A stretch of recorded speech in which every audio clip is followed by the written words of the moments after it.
Thanks, Jim, for joining us on Talking Tech. Excellent. Maybe to start off, could you describe 40S's technology, maybe at a high level? Sure. So sort of the ins and outs, and then also in terms of the markets that you're targeting with the technology. Absolutely. So we are called an interface switching technology in the memory category. So there's lots of different kinds of memory, from DRAM through flash, and there's many in between. Each has a characteristic of behavior that suits a particular segment of that market.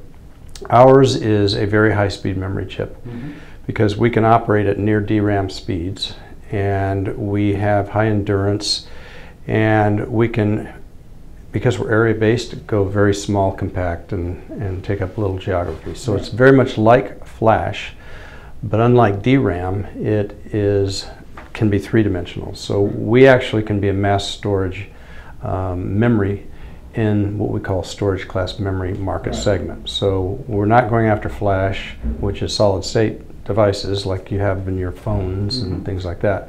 We're more towards cloud and data intensive applications, artificial intelligence, augmented reality, blockchain or currency mining, if you will, which all the millennials are doing.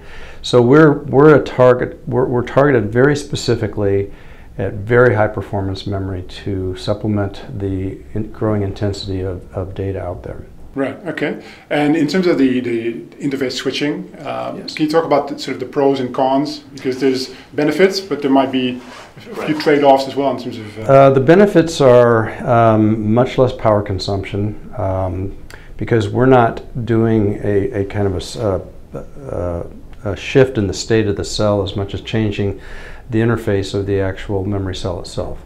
It's little understood, but it has very different behavioral characteristics. Now that's probably the downside of it, that it's not well understood, but it can do all the same things that other players in our category can do. ReRAM, which is resistive RAM. There are multiple approaches, all of which are good and valid. Filamentary is the one you hear the most about. Filamentary is going to be a player. They're going to have significant market. It's just not the market we're going to play in, which is in the high-speed, high-performance, data-intensive applications. Right. And in terms of the manufacturing, there's a different process, something that chip manufacturers are not using today. Do you expect some maybe some adoption delays because of that? We do not, and the reason for that is we are doing something in the fabs that has been done many times before. It's just a question of what is the recipe, how do you bake it, etc. One of the things that we've done is form an alliance with IMEC out of Belgium, which is a research group. Their sole purpose in life is to do research projects in a fab production environment, so that when they do a project with us, what will come out the other side of that project with IMEC is a production capability which will fit into any commercial fab anywhere in the world. So they will basically deliver a 300 millimeter wafer with megabit memory on it, and that will go, that process will be documented and can flow into any commercial lab and fab in the world. Just as a recipe, and customers just... There's literally nothing new in terms of what fabs do in terms of deposition or how long they heat or crystallize. So there's nothing that's going to be unknown to them in terms of processes. Okay. Do you see your potential licensees, would that be more the IDMs or specifically the memory manufacturers or the foundries, or just a mixed bag? It's mixed, and the reason I say that is because they're all kind of symbiotic. There are memory makers and there are memory buyers, and what you'll see is that people will want to fine-tune our technology for their specific purposes. An example is if you're if you have an artificial intelligence application in a data center, and you're perhaps in the future actually literally running a city's traffic and cars and streetlights and everything else on it, you'll want that in the cloud where there are massive amounts of data resident and real-time computation. If on the other hand you're a cell phone maker and you want augmented reality applications, you're going to have this type of memory on the phone. So there are different segments of the market which will call upon our technology. Right.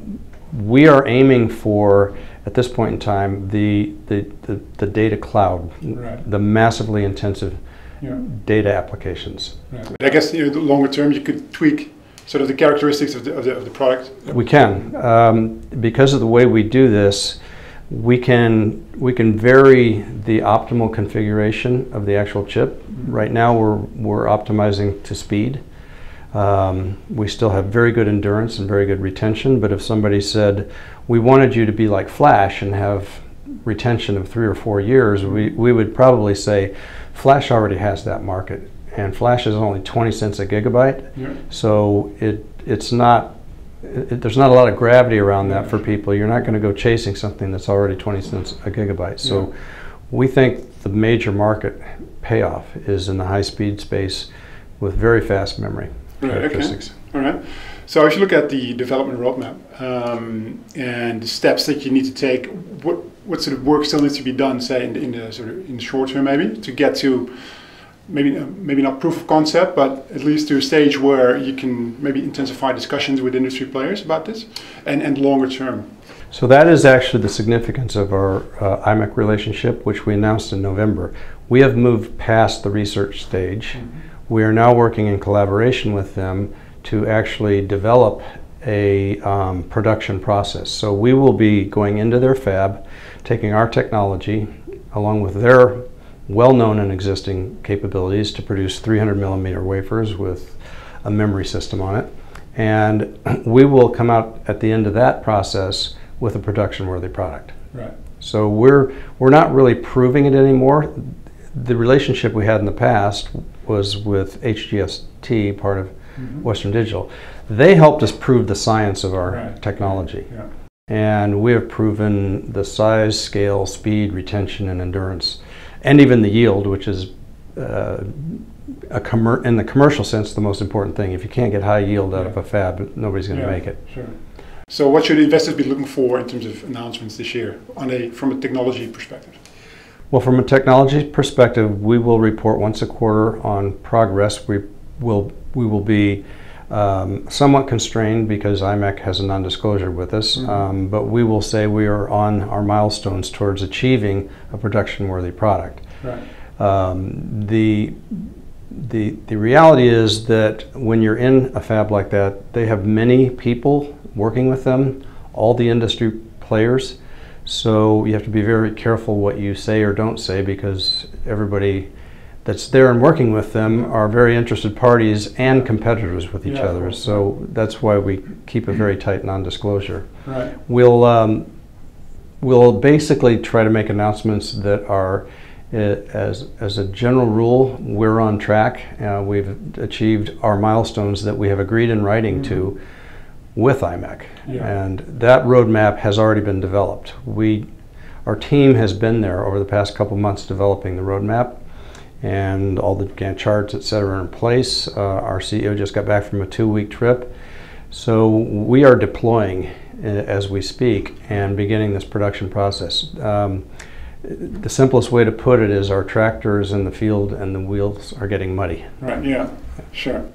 And so in terms of timelines, is there anything you can say about that? Because that's always, when you're talking about emerging technology, it's always, okay, we really understand it's going to take a while to develop all that. Well, what is sort of time to market? The way I would put this is that since what we're doing is steps and processes that have been done many, many times before, we're optimistic that it's a near-term timeline.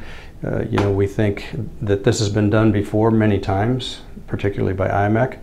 And that could be 12 to 18 months, but the problem with the partner is if you announce a timeline, they'll throw you out the door. Right. So we don't like to be that specific, because there are variables. And every project invariably will have a bump in the road where you have to go back and try that process or step one more time. So it really helps no one to have that kind of granularity on the steps. But in a more general sense, yes, we've been making our milestones. We're both happy. and both IMEC and 40S would come out and make a joint statement to that regard. Right. So that gives it more validity when you have a partner who's saying, yes, we are meeting our milestones. Right, okay. And just on that collaboration with IMEC, I can imagine, you know, I know IMEC from back in the day when they were still working with ASML, for instance, on the lithography side. Mm-hmm. So they're basically talking and working with everyone in the industry, at least all the major players, I think. Absolutely. What does it do for you guys when you're inside IMEC working with these guys? They know basically the whole industry. What does that do for your relationships with all these individual well, that very much puts us on their map. After the IMEC announcement, virtually all the major players have begun a dialogue with us. And IMEC's the perfect place for us to be, and the reason I say that is because all these other players may be interested, but they have a $10 billion fab that's in mass production. Mm-hmm. They're not going to shut that down to run an experiment with us. So they'll be observing closely. Virtually every major memory maker and memory buyer has a relationship with IMEC. Right. So people will be aware of our project. The reality is everybody that works with them also signs non-disclosures. So the way this works is we are allowed to announce about our product. They are not, because IMEC regards their integrity as sacrosanct. So because everybody's there, if information spilled, you know, there'd be a lot of hostility on all sides. So we'll make announcements about things. They will not, but they will co-announce with us if we would like. Yeah. Okay. All right. Yeah. So in terms of commercialization, I think 40S has always said, well, we're looking to be acquired at some point. We don't see ourselves, building a fab, many billions of dollars. We don't have $10 billion. Exactly. Yeah. So in terms of commercialization, and given that that's sort of the end game, projected end game for you guys, can you talk a little bit about sort of how you want to get there? And let me put it this way: it's to any sane person the most likely outcome. It isn't the only outcome. There are royalty and license models. Very few of them have succeeded. ARM, Rambus. So it's not your goal. Clearly, we think that there will be several interested parties, whether it's a memory buyer who wants to own the technology and then they'll just hand it off to a fab to produce, as for instance Apple does with a lot of their technology. Mm-hmm. They design the chips and have someone else make them. Or it could be a generic memory manufacturer who wants to be a Switzerland in the industry and go out and mass produce this. Right. So that's a logical outcome. It's not that we've said that's exactly what we're doing. Mm-hmm. What we are doing is proving a massively scalable capability that works in fabs as they exist today. Right. They can reach full-scale production. Yeah. All right. Well, thanks, Jim. It's very interesting. As an investor, I think you've got a lot to look forward to. We do. Thanks for being with us on Talking Tech. Thank you.